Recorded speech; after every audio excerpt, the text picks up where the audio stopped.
So hello and welcome back to another video. তো আজকে কথা বলবো একটা বিশেষত লেটেস্ট আপডেটস নিয়েই বলবো অ্যাকচুয়ালি, মানে একটা বিষয়বস্তু নিয়েই কথা বলবো, সেটা হচ্ছে ধূমকেতু রিলেটেড নিয়ে। তো প্রথমত বলে রাখি যে ধূমকেতুর প্রমোশন কিন্তু খুব তাড়াতাড়ি শুটিং হতে চলেছে, মানে শুটিং বলি, খুব তাড়াতাড়ি প্রমোশন শুরু হতে চলেছে।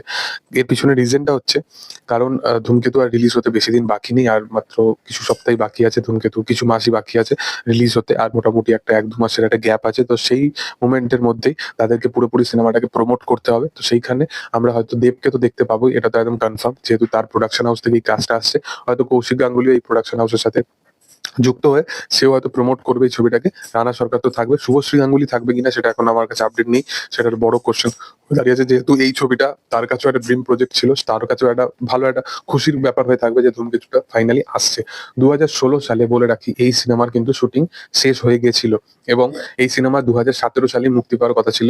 একটা ছবি খুব প্রচন্ড পরিমাণে ভাইরাল হচ্ছে, এই সিনেমাটা নৈনিতালে শুটিং আছে, এবং এই সিনেমাটা শুটিং কমপ্লিট হওয়ার পর রানা সরকার, শুভশ্রী এবং শুভশ্রী দিদি যিনি আছেন দেবশ্রী গাঙ্গুলি, তারা তিনজনে মিলে এইখানে একটা পোস্ট করে, এবং সেখানে লেখা থাকে যে ২০১৬ সালে আমাদের এত তারিখে ফেব্রুয়ারি মাসে আমাদের ধূমকেতু শুটিং কিন্তু কমপ্লিট হয়ে গেছিল। তো সেটা নিয়ে কোনো প্রবলেম নেই যে ধূমকেতুর শুটিং কিন্তু পুরোপুরি কমপ্লিট হয়েছে।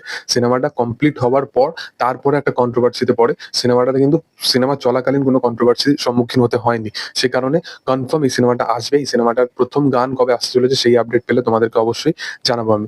এরপরে যেটা আপডেট সেটা হচ্ছে যে তোমরা সকলেই জানো যে এই সিনেমাটা যেহেতু ২০১৬ সালে, এবং তারপরে অনেকগুলো পোস্ট করা হয় এই সিনেমা থেকে। এই সিনেমার কিছু একটা গ্লিম্পস টাইপের ছাড়া হয়। সিনেমার কিছু পোস্টার আছে, সিনেমার কিছু ক্লিপ ভাইরাল হয়, যেখানে দেব শুভশ্রীকে আমরা একসাথে দেখতে পাই। তো সেই ক্লিপগুলো ভাইরালের মধ্যে এই সিনেমাটা মানে অনেকগুলো জনারকে স্পেসিফাই করছে।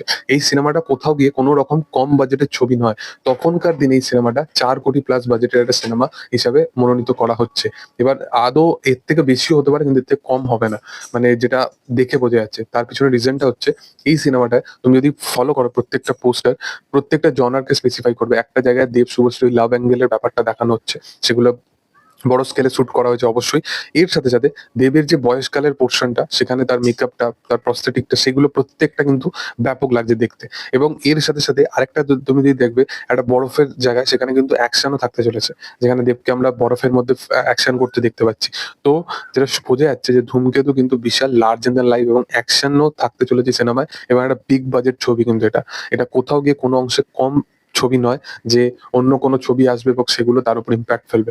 একেন বাবু আছে, কিন্তু আমি বলবো যে একেন বাবুর একটা ন্যারেটিভ অডিয়েন্স আছে, যেগুলো তারা মাল্টিপ্লেক্সের সেই অডিয়েন্সটা কে নিয়ে আসতে পারবে।